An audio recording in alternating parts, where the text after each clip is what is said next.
Hello, I'm your host, Leonard Duncan. Welcome to a new episode of ATV-TALK and Motorsports Podcast.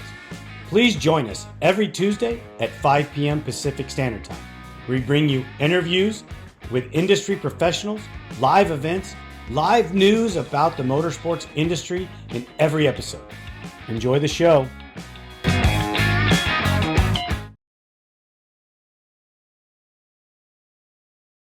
Emma Wray, welcome to ATV Talk. How are you? I'm good, thanks. Thanks for having me on.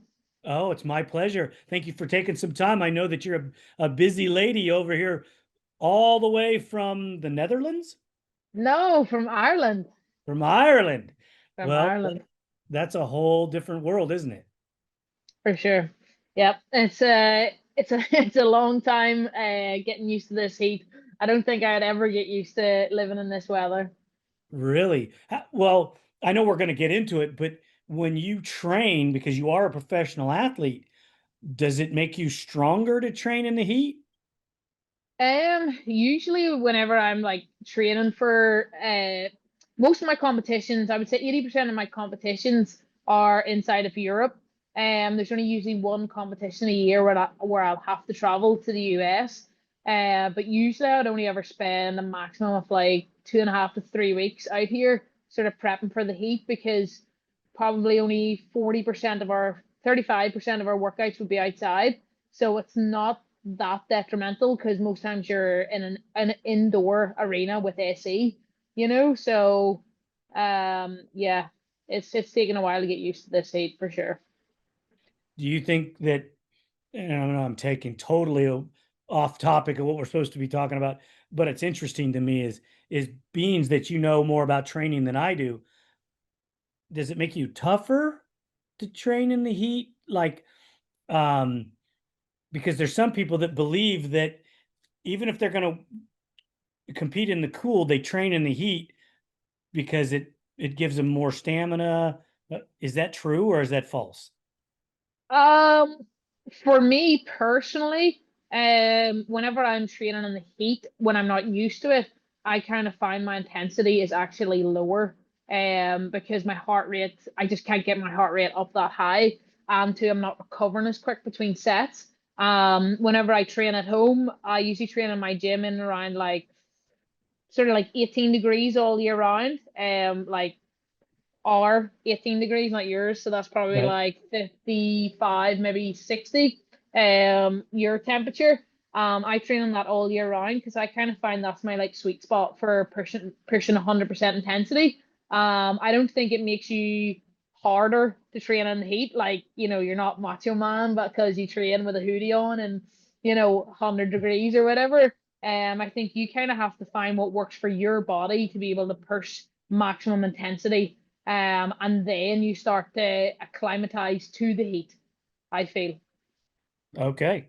That explains exactly what I wanted to know. Perfect. Let's get back to Emma Ray, the ATV racer.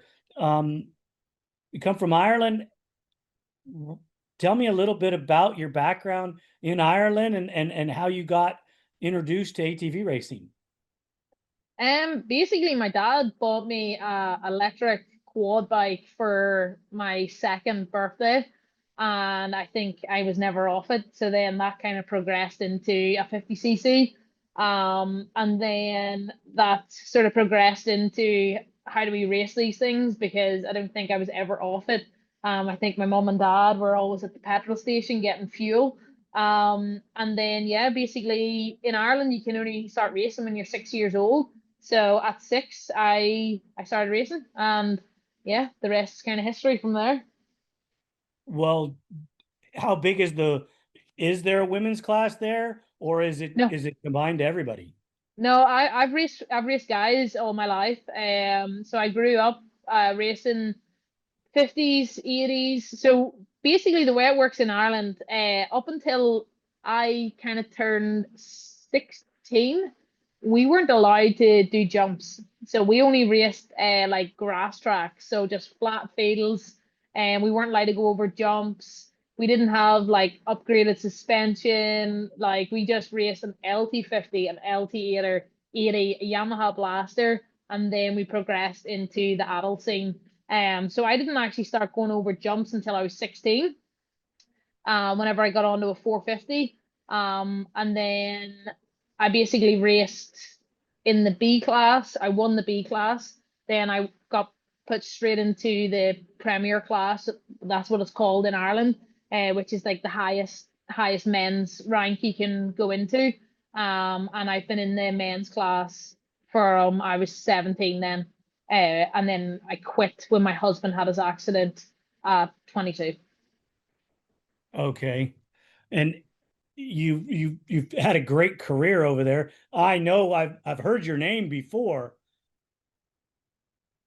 Competing against the men over there and competing against the men over here, what are the two differences? Um, I think in our Premier class, like the guys would be in a bit more control. I kind of took myself out of the men's class over here, because I've had a couple of wrecks now, and my focus is obviously on the WMX. I think the guys at home, our Premier class, we have the likes of Mark McLernan, who is multiple time British champion. He's was third in the European Championship last year. And obviously he stood in the podium at the Quad Nations now like 4 or 5 times. So obviously whenever you're racing the likes of Mark and those guys, like that helps bring you along as well. And obviously they're really kind of like veteran riders, so it's safe to ride with them. I kind of find like the A class over here is awesome and the guys are super fast, but like sometimes it's just like a wee bit holy crap, what's going on here kind of thing. And I was just like, as much as like I'll give anyone a dumped. I don't mind getting a bump and a bang here and there. That doesn't bother me. It's just the fact that the last round there, obviously, I was in a first turn crash. I got a really bad concussion, and that was my weekend for the WMX over. I kind of just had to ride super safe, and that really pissed me off. That kind of ruled me out of trying to even fight to win. So now I'm just gonna remove myself from the A class, so I don't have to put myself in that situation again where I'm not able to race the race I've entered, is the women's. How did your career progress up to 22 and now we're here 25? You took all that time off. What were you doing in the interim? Yeah, so once my husband he had his accident in 2012, I tried to race on sort of in 2013, and he wasn't dealing with it too well. So we just sold everything. I think we kept one quad. We kept one quad the whole time. And then I was just like, well, I need to fill my competitive edge here, kind of thing. I avoid.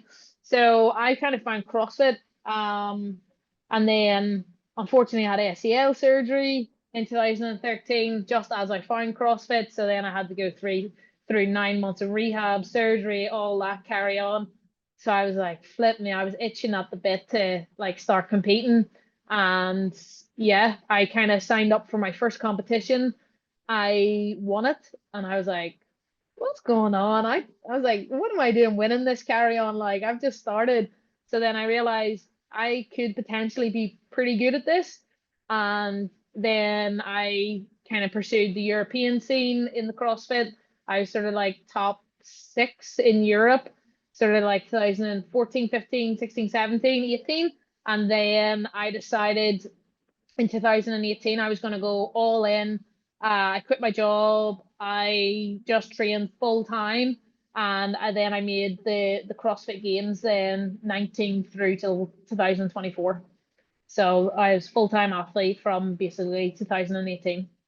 How does that work as far as being a full-time athlete? You have sponsors just like you do for racing Yeah, ATVs, yeah. So shoes, yeah, clothes. had some like really awesome sponsors. Like the Rain Energy drink. I sponsored by Puma. Like Whoop. Quite a few like pretty big brands. And still support me now. Even like this year is like a grip brand, Fall Grips. So yeah, I'm quite a few like really good opportunities, and yeah, they pay me a salary to train and obviously compete. Are you still competing in that arena? And I took myself obviously out of, so how kind of this the quad me racing the quad came along was my last competition, it's called the Rogue Invitational, was in November, and I sustained a wrist injury during the competition. I didn't actually think it was that serious. I finished the competition. I still did 6 more events on my wrist. And I came home, seen my physio on the Monday morning, and she was just like, I think your wrist is pretty bad. So went, got an MRI, seen the surgeon. He was like, "Yeah, we're going for surgery this week." I was like, "Oh my God." So that kind of my wrist ruled me out of the CrossFit season because it starts in February. So I couldn't have done this season even if I wanted to. So then I said to my husband, I was like, I could ride a quad though. And that's kind of how we got here. And your husband's all up for Happy wife, happy life. it. So that's universal? Yes. Oh wow. Okay, I don't tell my wife, okay, please. No, that's pretty awesome that he's all in. Um, you already had the quad that you're racing, or is it something that you recently purchased? So I've always kept my husband's always kept me one quad at home.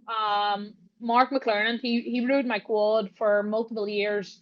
He's won also Irish British championships on it. So even I think he rode it the year they even won the quad nations and stuff. So I've always had one quad bike at home.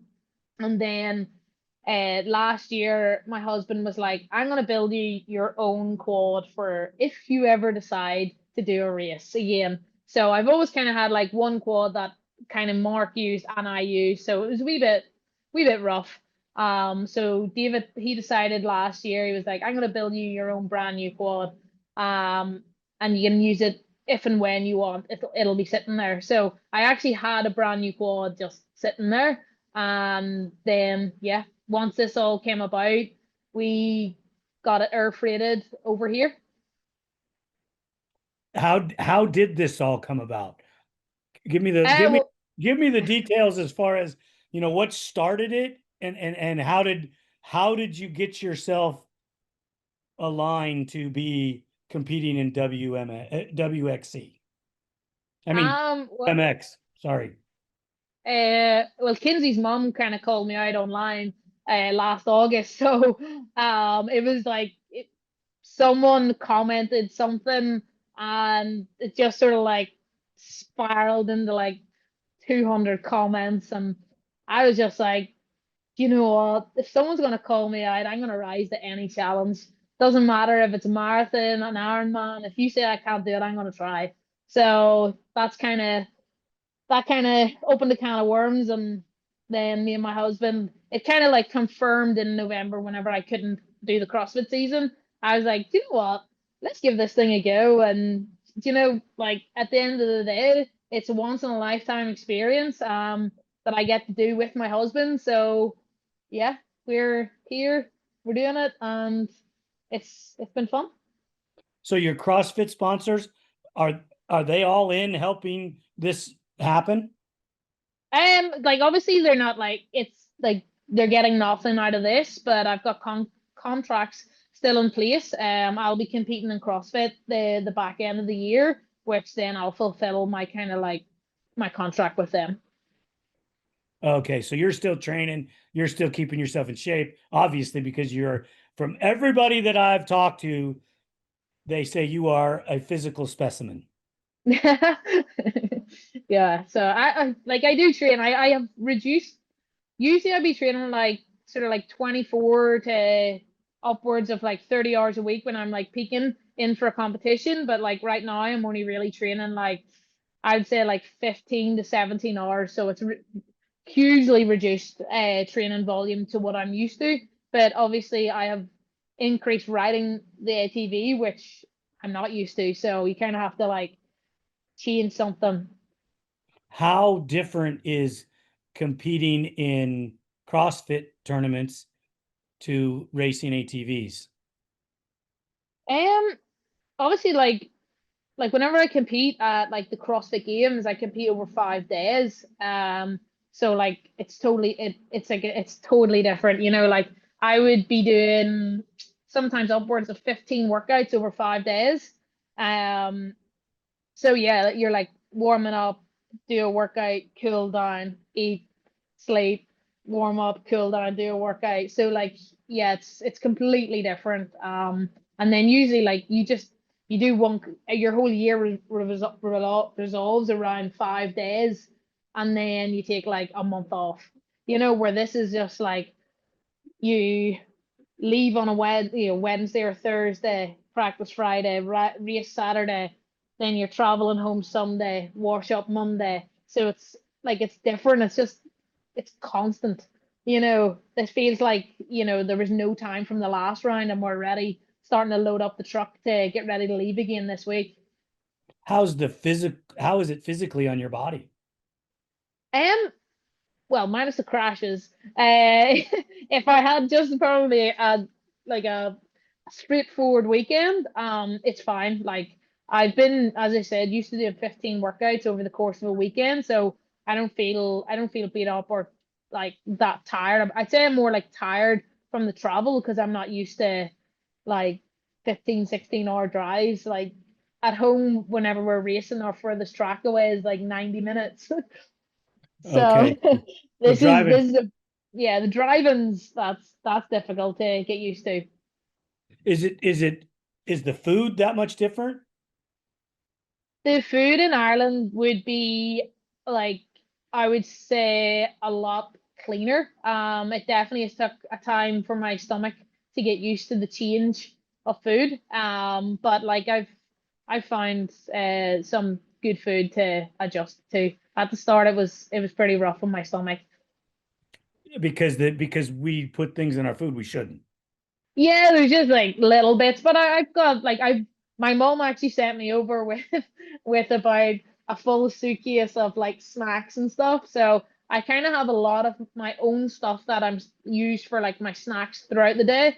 And then all I'm eating really now is just like rice, vegetables, chicken, or pasta, salmon. So I've just like took everything out, and I'm just eating like super plain, boring just to keep my stomach right. Well, that's super important, being that you need to have everything functioning properly. Yeah. I want to go back a little bit in what you said about the social media portion of how you got involved in this.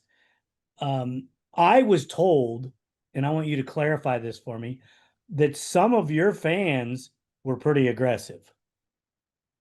I don't know. I sort of like we commented like one or two posts, and then I seen it was starting to get out of hand from both parties. It wasn't just like the Irish crew. Like I think some like high up in the board people were even getting involved on the US scene. Um, but I blocked the chat, so I was like I'm out. I just heard whispers, but I didn't see it, didn't look at it. I brought myself out of it. That's so I've cool. even got myself out of Digging Deep's post because they've been pissing me off too. So I've muted him. I'm trying to stay disconnected from all that kind of bullshit, unfortunately, because there's a lot of talk going about, and I just think, just let us just let us race. Right, right, We're right. riding around a field at the end of the day. It's a field. We're riding around a friggin' field. Let us go. Let us race. I haven't rode a quad in 13 years. I have nothing to prove to anybody. So I haven't. Leave me alone is all I want to say, but I haven't. I have now. So yeah, that's kind of how I feel. It really annoyed me at the start, and that's why I had to mute them. And you know what? Now I'm just at the point where I'm just like, just leave me alone. I just want to ride my ATV. I just want to come here and enjoy experience with my husband. I'm with the Shaw family. We've put in so much effort to, you know, go and look on social media an hour after the race, and there's just a load of crap going about. I don't want that. Right. Isn't Neve great? Neve's awesome. Like Yeah. I couldn't do any of this without her and her She, dad. Her dad's awesome too. yeah, they're great people. I miss the fact that Neve isn't racing. I know that she had to progress in her life, and I understand those things, but she gave a different perspective to racing, and hats off to the Shaw family for helping you like that. And Oh, I big really time. got to hand it, I really got to hand it to you for rising above social media. Because there is a problem with social media and the keyboard warriors talking crap when 99.9% of them can't even ride an ATV probably. Well, they can't even ride, or they don't even ask. Like, oh, have you just traveled like I don't know how many thousand miles to get here? Like, they don't ask your story. They think I've rode from I was 6 years old right through till I'm 35. They don't realize I've had a 13-year gap without sitting on an ATV. Like, that loses a lot of bike skill. That loses a lot of bike fitness, and race craft as well. But it's easier for them to jump on to behind the screen and like talk Right. rubbish without just asking a question, you know. And like I never put out a statement saying I was coming here to take Kinsey's crown. I just want to come here and I want to race because this has been a dream of mine from I was a kid to come and race in America. Like I think like every European, like whether it's motocross or quad, the ultimate goal is to come and race in America. Your tracks are so much better than ours, the facilities are so much better than ours, and the overall experience and setup is so much better than what we have at home. So it's just like, just let us be here and let us enjoy it. The social media, to being honest, really put me off for the first like 3 rounds, and like me and my husband had a conversation. We were like, you just want to pull the pin, send the bike home, and just forget about this because this is not worth it. It was really, really getting us both down, all the crap online. And then we were just like, no, we're doing this for us, not for anyone else. That's that's commendable. And you know what? I got to say to any of the keyboard warriors that listen to this, if you guys want to talk crap, you know my phone number. Please call me. Please text me. Please say something to me because I'll defend you all day long. I love Kinsey. I think she's awesome. I really enjoy. I have a great relationship with her and her dad. I don't get to talk to her mom very much, but I think they're great people. They've been great to me, and I hope they're being that way to you. I really do, because they're really good people, and I can't see them doing that. And I know that the other ladies I've spoken to speak nothing but highly of you. Oh yeah, like honestly, like it's just the people online is the problem. It isn't the people at the track, Right. you know. How many of the pro guys have you got to talk to or interact with, and get to meet? Yeah, so I actually just did a riding school with Brandon Hogue at the weekend. He was up at one of the 250 riders, um, Style West's track, so it was really good. There on Saturday, so obviously I got to spend some time with him. I've got to spend some time with uh Wesley Wolf because obviously JH Racing does my suspension, so obviously I am back and forth into his camp. I've known Chad. I've met Chad at the like throughout the nations, and we've rode on like the same kind of team at Pont de Vaux before. I think it was in 2016 maybe when he was over. So yeah, no, it's been quite nice, obviously because I knew a couple of the guys beforehand, and now I've started to like build relationships with others. Do you think that you're going to have any further ATV career going on, or do you think this is going to be it? I don't know. You can never rule anything out. I have honestly have no idea. At the moment right now, like our budget is a 1 year gig. But we'll see. We'll see how it goes. I just know like what we've gained this year. Like this is kind of like your rookie year where you make all the mistakes, and I can tell you we have made all the mistakes. But you kind of like you put pen to paper and you kind of don't make those mistakes again. I kind of feel like if I come back next year, it would be so much easier. You know, I think we kind of we made it hard for ourselves at the start of the year, but it's just with setup and everything else. But you know yourself, once you do something once, the second time's always a lot easier. So let me ask you this question. WMX is considered a pro class, but the pro class has different rules. Yep. Do you believe that if it's going to call itself a pro class, it should run under the pro rules? Um, I don't know. Like I would, in terms of the manufacturer, I obviously wouldn't. I personally wouldn't like it. I'm like the likes of Kinsey and like basically all the girls are on hybrids. There's only maybe like two or three that's actually on a Yamaha. I think that would kind of change. That would change things quite a lot, and it could potentially put some people out of the sport. You know, because I know for me, like to go and change, flip me everything to a Yamaha. Like we've had Waltzes in our garage from 2012. You know, so to go and change that all to Yamaha stuff, like I don't think we would do it because of the cost. And I know you can sell your parts, but to go and start to find that whole new setup of a Yamaha would be super hard unless you're kind of stepping into a team kind of thing. And I would say like I can't speak for all the girls, but I would say even for the likes of Kinsey, you know, like she has an amazing setup with that, you know, TRX, CRF. Um, so to go and start to change that, like that'll take, you know, it takes a good 2 years to, you know, even look at Hetrick. Hetrick didn't just go the first year on the Yamaha and just get it right. It took the second year for him to actually start just being so dominant, you know. So you're kind of nearly setting yourself back 2 years. But in terms of like the distance, the sighting lap, stuff like that would be nice to see introduced. And then kind of leave the manufacturer thing like a little bit down the line, maybe have that as like a 4 year plan so people could start to transition.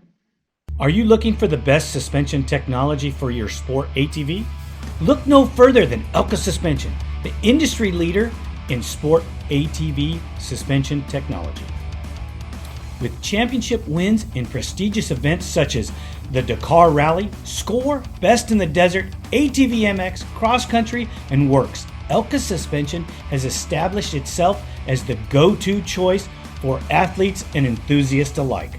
But they don't just stop at ATVs. They're constantly expanding into new markets, including UTVs, trucks, SUVs, pit bikes, snowmobiles, and more.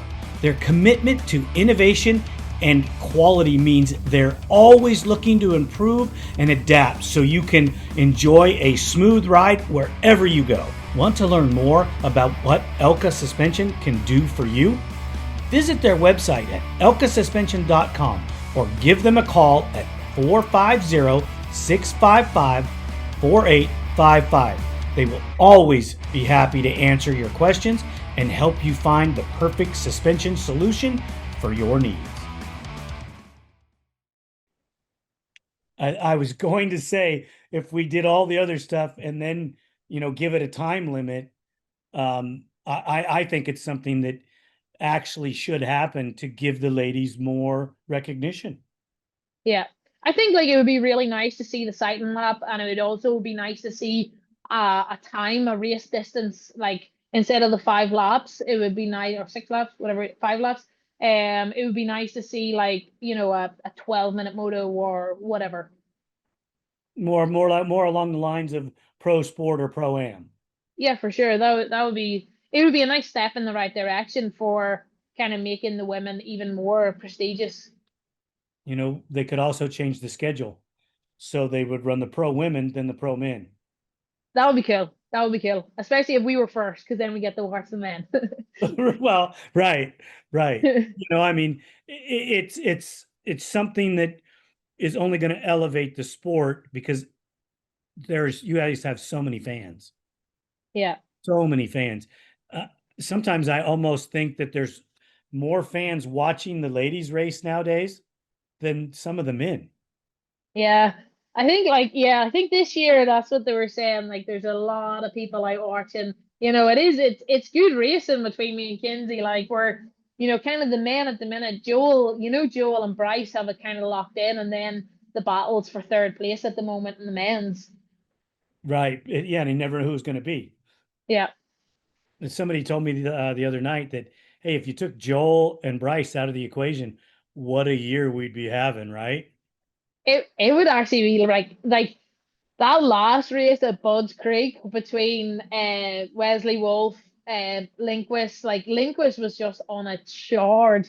Those last three laps were so freaking exciting. Like we were just there, like he's got another person. Like that was exciting.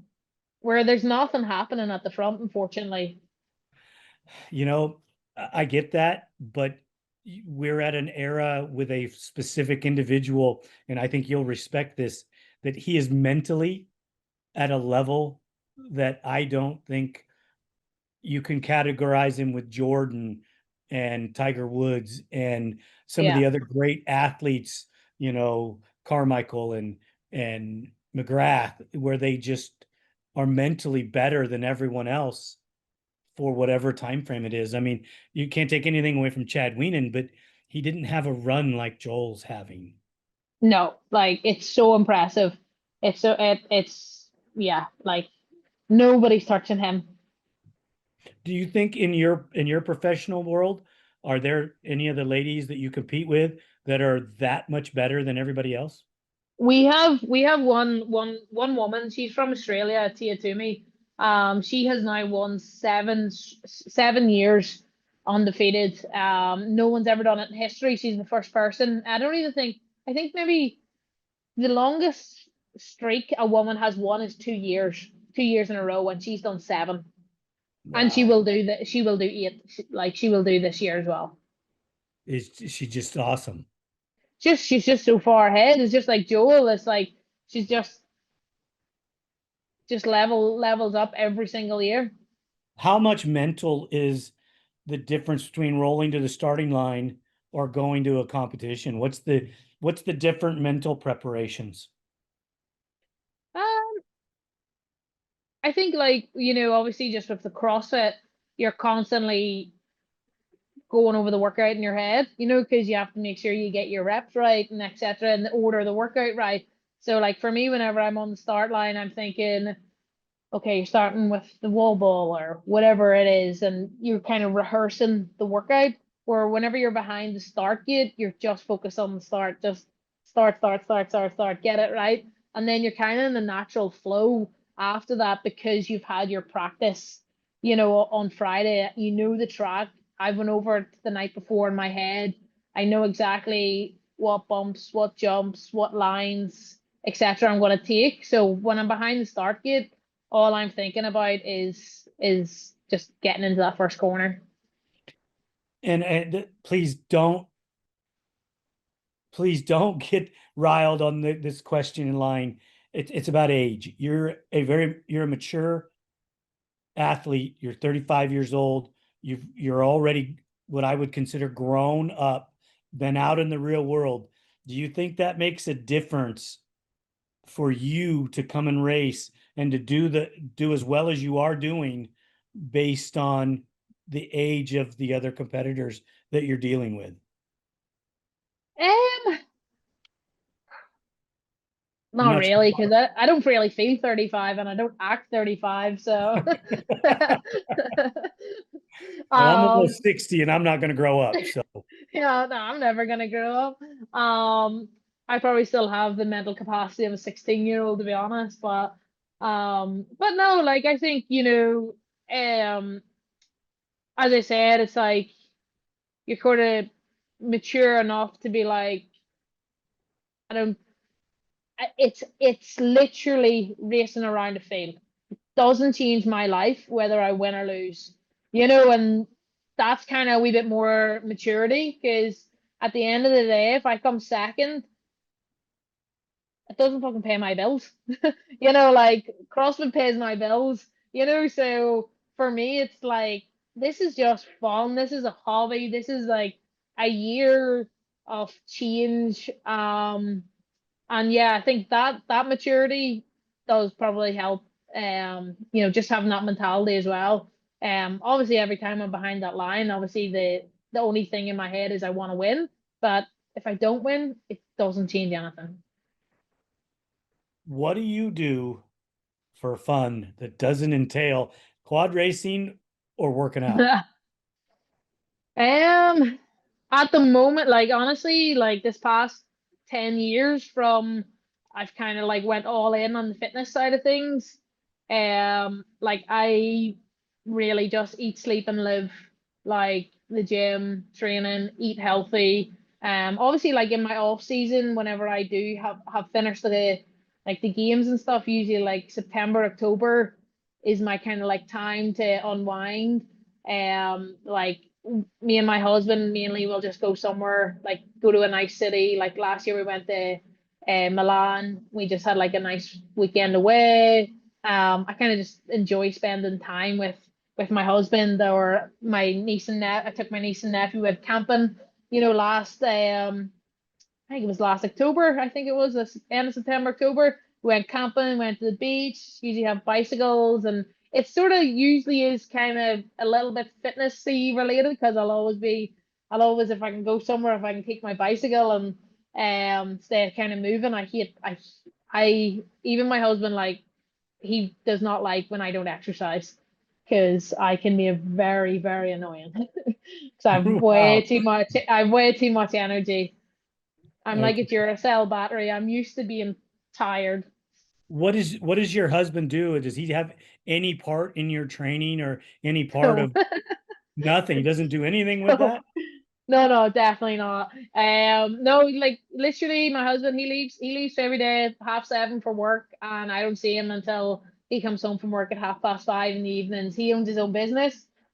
He's like works with like structural steel, so they would do a lot of like handrails, fire escapes. They would put up buildings, all that kind of anything to do with steel is kind of his deal. So no, we lead two separate lives in terms of like that. He works. I kind of stay at home. I have my own. I have a massive gym. I've like 3,300 square foot gym at my house. So I have that training. I have people come over, train all day. We kind of hang out and yeah, it's kind of like yeah, it's my job isn't a job. It doesn't feel like a job, because I get to work out for a living, That is which is so fun. incredible. That's fun. I mean, you got to figure in the world in what you do, what there's 15 people in the world, 16 people in the world that are paid professionals. Yeah, well, I'm saying in like the CrossFit Games would probably be like 30 men and 30 women that would be full-time paid athletes, yeah. That's not very many people.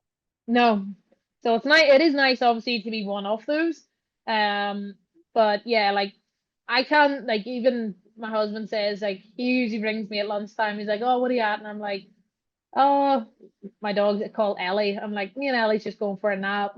And he was just like, "Oh, it's well for some." And I'm like, "I'm getting paid right now." So it's just a rolling joke in our house. And I'm like, "This is my job. I have to nap, I have to eat." Like that's to be able to go back out and do another session. I'm in the gym every day, like 8 a.m. I'll train 8 till sort of 10:30. I'll eat, I'll train again until lunchtime. I'll go take a nap. I'll come back out and train like 3 till 5, and I like to be done for David coming home from work. So I'm still like a set, 7 a.m. to 5 p.m. job essentially. So if I don't sleep during the day, then my last session of the day is not going to be as good as it should be. So you And do that's just, have to you do have to treat it as a full-time, job as well. Like the sleep is so important, recovery. yeah, yeah, it is. So as all the traveling that you've ever done, what's your favorite place? I love Italy. Italy's amazing. So Which it is. Like we kind of would go like to small, like little small towns. we kind of like we flew into Milan, but then we drove down the coast for like 3 hours. We just found this amazing village. We stayed there for like 2 nights, and then we drove back up the coast past Milan into like a ski resort and find like this amazing like kind of boutique hotel that was kind of looking out over the mountains and stuff. So we don't really go for like the big commercial kind of style. We kind of like to wing it a little bit and kind of find like nice, quiet places and kind of like family run restaurants where just the food is just homely and amazing. Is your husband to your right? Pardon? No, Is no, your I'm here. husband? I'm here in Kentucky by myself. He's at Oh, home. So oh, he's only flying out for the races. So he's got a tight schedule. He flies out on Thursday and then he flies back home on Saturday night after the races. So he's home for work for Monday morning. how long's the flight? So for this one he's flying Dublin direct into Washington. So that'll be like a 9 hour flight. Oh, that's not that bad. Yeah, so it's not Oh, too bad. It's like an hour and a half down to Dublin, 9 hour flight, and then like an hour and a half, 2 hour drive to the track. So oh, this is the only one that I've been staying out. So I've been out from Sunset now right through to Pleasure Valley. So I'm in Neve's camper is my home while I'm here. well, there are some people that tell us that we're spoiled because of this. Our recreational vehicles are larger than some apartments. Oh, like this is awesome. I'm like, I couldn't believe it. She was like, oh, you can stay in my camper. And I was thinking, this would be like like at home or campers, you couldn't live in them. But I'm like, this is awesome. It's pretty nice stuff, huh? Oh yeah. Do you get to ride on the track there at their Oh place? yeah. Yeah, it's such a fun track. Such a fun track. Obviously, like we were the first week I was here, we were completely rained out. So I arrived on like the Friday and looking to like ride and obviously test.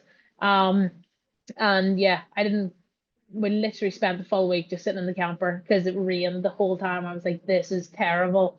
If this is going to be like this for the 5 weeks I'm here, I may as well fly home. But we've had some really good weather now, so I got to ride like 4 days last week, and I rode yesterday and rode today, and I'll ride tomorrow before we pack up and leave Wednesday.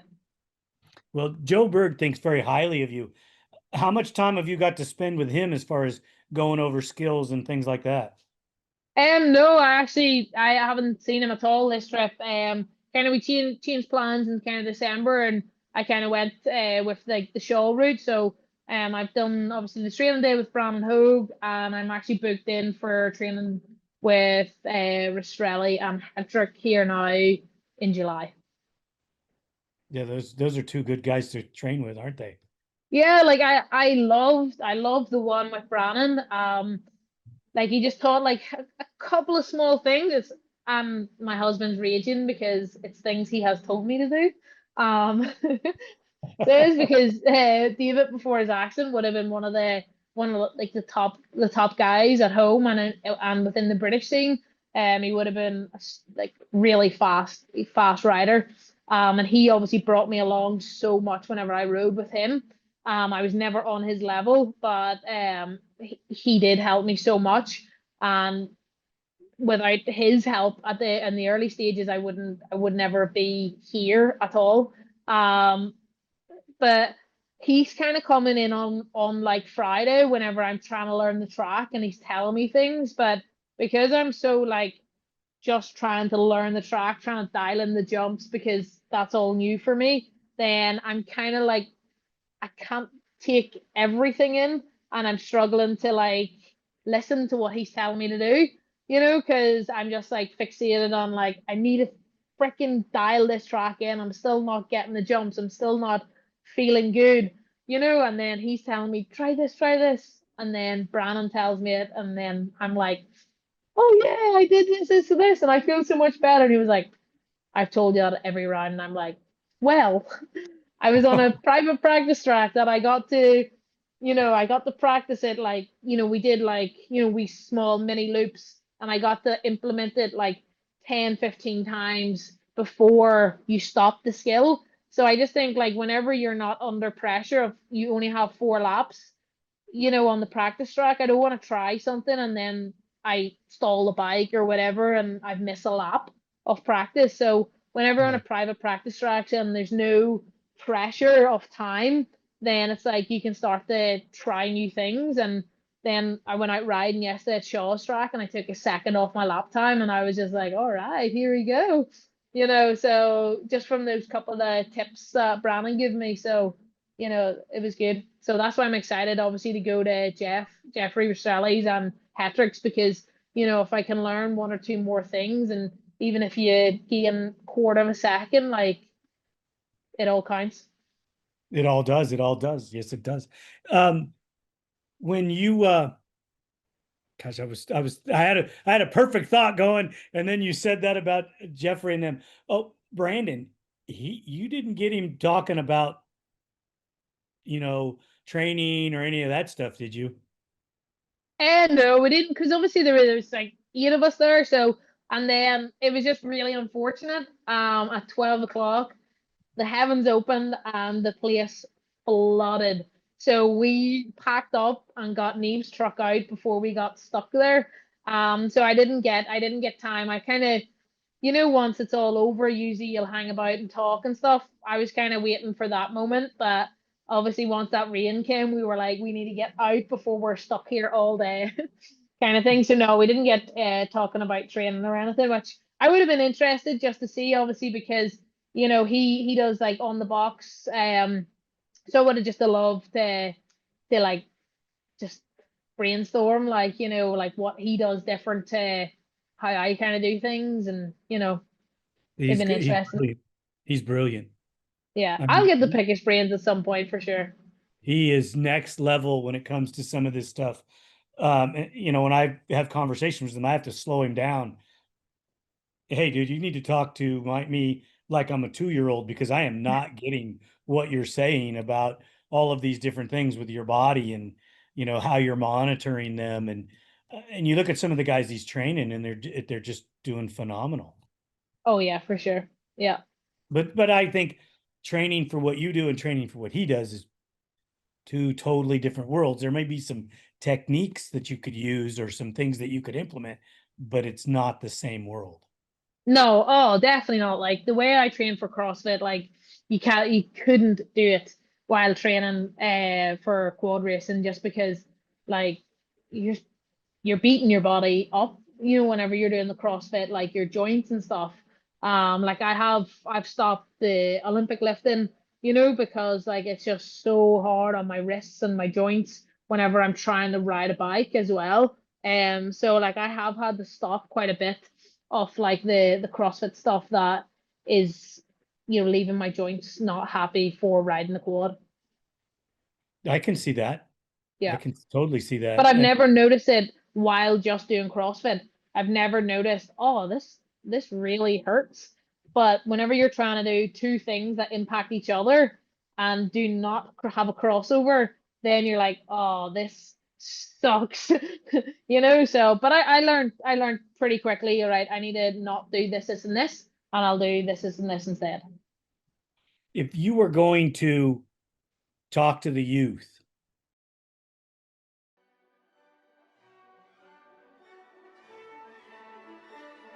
are you ready to be captivated by one of nature's masterpieces? Discover the breathtaking beauty of Antelope Slot Canyon, a natural wonder in Page, Arizona. Join us on a guided tour and immerse yourself in the mystical light beams, rich colors, and serene landscapes. With tours at prime sunbeam hours, experience photographer's paradise and capture memories that will last a lifetime. Comfortable shoes, a camera, and a smile are all you need for this adventure. Book your journey today at Antelope Slot Canyon Tours and let the canyon enchant you. Please visit us now, antelopeslotcanyon.com, for more details.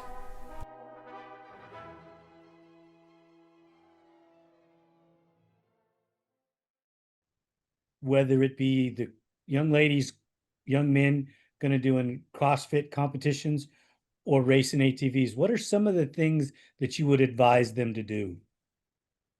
Um, Probably like make sure you're sleeping so you're actually recovering. I think a lot of kids, and even adults, like don't sleep enough, to recover. Like I make sure every night I'm getting a minimum of 8 hours sleep.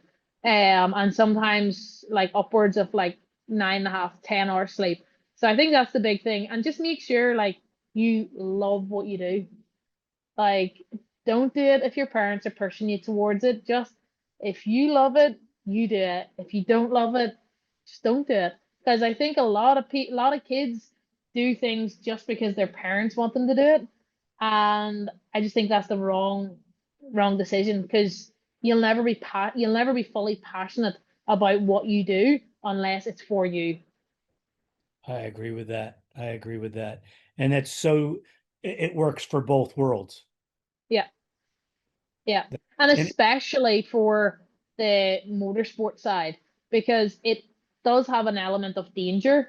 So it's like, and you don't feel bad if you get hurt when you do it solely for you.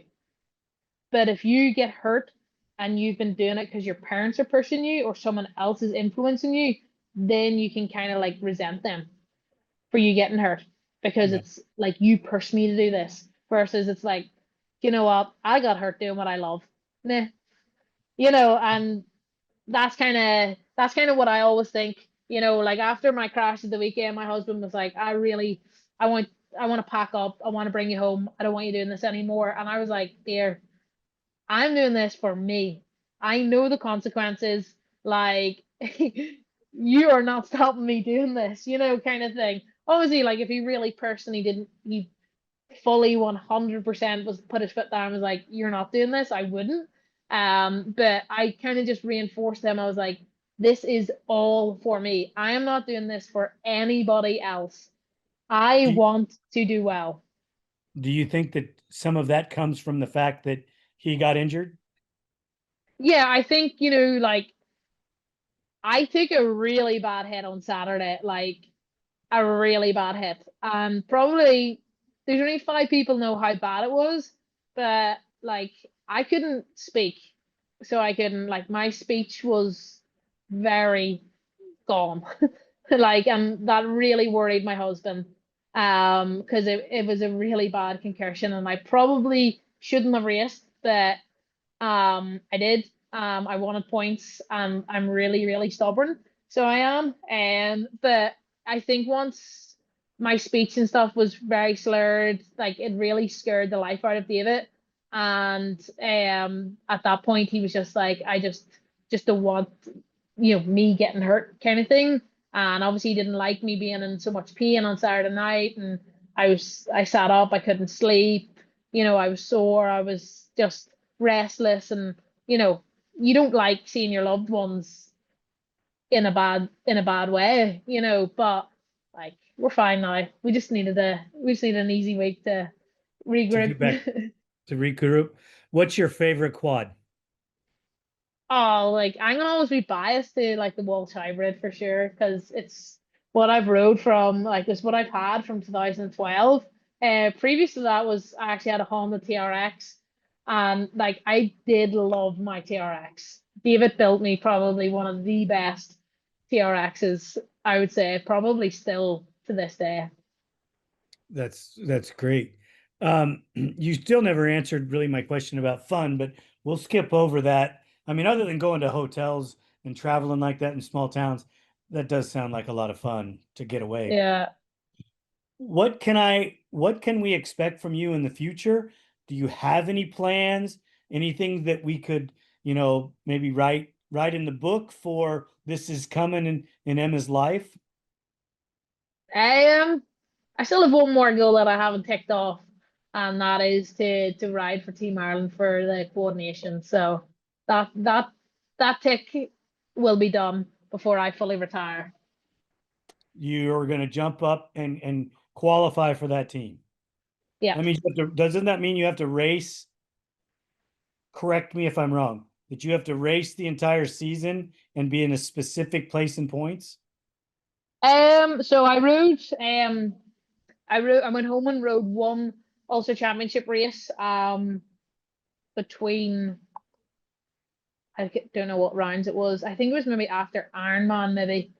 I got a 2 week gap and I went home to kind of just sort of like dip my feet in. And I rode the Ulster Championship, so I took second place overall. So I kind of like, I wouldn't say, I went out to kind of like prove that I have the speed to be on the team kind of thing. So yeah, you I think because Mark's got picked before, and he never raced at home, but he obviously was winning the British Championship back then, so he was. So obviously the guys obviously know that I'm racing here, for the season, so I obviously could never commit to riding at home. But no, you don't necessarily have to do the full championship to get picked for the Irish team. I think it's mainly show your commitment that you're racing kind of thing, and they usually always pick the fastest three riders at the time. What's quad racing like in Ireland right now? Um, it's unfortunately dying quite bad. The British scene in the UK is still quite, it's still going really, really strong. I would say if I was back racing at home, obviously I would always support the local championship. But my main championship, if I raced at home, would be the British Championship. Just because they have a full grid every round this year, which has been amazing. But in Ireland, like we would only have probably 100 riders. So it's is it suffering from economics or suffering from people being introduced to the sport? I would say people being introduced, and I would say our tracks at the minute are just terrible. And unfortunately, quads aren't allowed on a lot of tracks at the moment. So you're maybe going to the same track 3 times in one series, where people just get so pissed off riding the same facility. If you imagine, like, if we had to go to, I don't know, Edgeconey twice, and then we had to go to, I don't know, like, I'm just making up random names, like Pleasure Valley twice. The people would be annoyed because they're like, oh, we don't have to go there again. Right. And that's kind of what it's like in Ireland. If you're in there 3 times, people are just like, oh, I'm just not bothered. So they don't sign up for the series anymore. Where whenever myself and David used to race back in like 2012 and backwards, there was usually 6 rounds in the championship and you went to 6 different tracks. And it kept it exciting because you didn't have, if you hated one track, you didn't have to go back to it, kind of thing. Right. And that's what people do. It's like, meh, we'll just get that one track out of the way and then it's done for the year. Where now you're having to go back and go back and go back, and people just don't want that.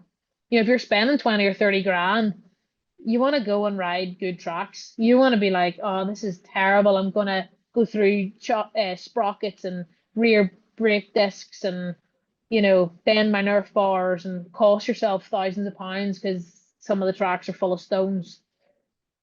Yeah, and that's no fun. No. So, So I think that's the issue in Ireland, but in the UK they've got a really good schedule at the moment, and they've got some amazing tracks, and a couple of the clubs are really, really pushing the sport forward. They're bringing in prize money, and they're kind of really trying, like whole shot awards, all the kind of stuff that you guys are doing. They're kind of trying to bring that in, and that's kind of boosting the sport more and more. Where in Ireland we've just gone backwards, unfortunately. But things may maybe change. I would like to bring a fresh perspective back from here and what you guys have been doing. Like the whole shot awards for the youth is so good. I think more needs to be done for the youth, to keep pushing the sport forward, so we actually have riders coming through. yeah, getting the youth involved is always a plus. Yeah. Personal question, well, personal for me is how did you pick that beautiful chrome bumper? the quad is all down to David. David does everything. He builds my quads. He picks what parts goes on it. And yep. We've always run the Duncan bumper because I don't like the big factory 43 bumpers, or I just don't like a big bumper. So David, he went with the Duncan, and we've just stuck with it. Well, It's you quite make nice sure. because no one else runs it. So it just kind of is a different touch for the front of the bike. Well, yeah, I noticed it right off when I seen it, first picture of it. I was like, hey, I know the guys that did that. Yeah, it's just a wee bit old school. I have a 250R, and obviously it has the Duncan bumper, and I don't know if that's kind of where he got the inspiration to put it on. I don't know, but Well, yeah, all my bikes have it. Mark ran it for years too. Oh, really? Yeah. Yeah. I mean, I've tried to get Mark on the show so many times. I've private messaged him, but the time difference is difficult for us to work out a time to get him to come on. Yeah, yeah. And I mean, that's the way it is with a lot of people overseas. It's really difficult to line Yeah, it up. usually like maybe 8 hours from like the UK, I think, is it? It's 9 hours for Oh, it's me. 9. Yeah, that's hard. And you know what? And I'll get up in the middle of the night and do it if they want to do it that way. I don't have a problem with it. Yeah. It's uh, I don't I think they have the same problem with media that you do. Nobody Yeah, wants to like deal with the haters. yeah, it is hard, but I think like CrossFit's taught me a lot, from it just to be able to, block it out kind of thing, because it's the same in every sport, it's always going to be there. Yeah, I mean, I don't know if you follow WNBA, but that Not poor really. gal, the poor gal Caitlin that came from she set all the records in college, and then she comes into the WNBA and they're just beating her to death, and she's awesome. Yeah. But even I don't know if you watched the girl try and break the Nike athlete try and break the 4 minute mile. She ran like a 4:06. And then like people were just like hating on her, and you're like, she ran a 4 minute 6 mile. Do you Yeah, know what that takes to do that? yeah. Like, or 4:04. She missed out by 4 to 6 seconds, but she still Once broke her last record. But there was thousands of hate, and you were like, who you couldn't run 100 meters with her. No. There's no chance. So it's like just respect her for what she did, regardless if she broke the record, regardless if she did have pacers. It was in a very controlled environment. They were breaking her wind. I don't give a shit. She still physically put one foot in front of the other. Right. Yeah, she went out there and did it. She went I out there and did don't it. see you out there doing it, you So it's know? like thousands of people commented, and then you just sort of, someone at the in the best in the world is getting hate. So then it sort of makes me like, you know what? I'm getting like 30 comments of hate. It's really not that bad. you know, you kind of Right. put that into perspective. Well, there's doers, then there's talkers. Oh yeah. The real scary thing is when you get a doer that's a talker. And I'm not Yeah. talking about bad. I'm not talking about good. I'm just saying the problem is there's not enough people that are doing, they're not talking enough, Yeah. you know. But I am Grace, just super happy that you did come on the show. Please make sure that you know that you have a home here. Anytime you have something to say, CrossFit or not, I don't care. Reach out to us. We'll be more than glad to post anything that you have, to be involved any way that we can. If you keep racing ATVs, if you don't, it's our honor and our pleasure to be involved with you. Thank you for listening. We hope you enjoyed this episode. If you did, don't forget to share us with your family and friends. The podcast is available on all streaming platforms, and you can find us on social media as ATV Talk Podcast. We're on Instagram, Facebook, TikTok, YouTube, Rumble, and Twitter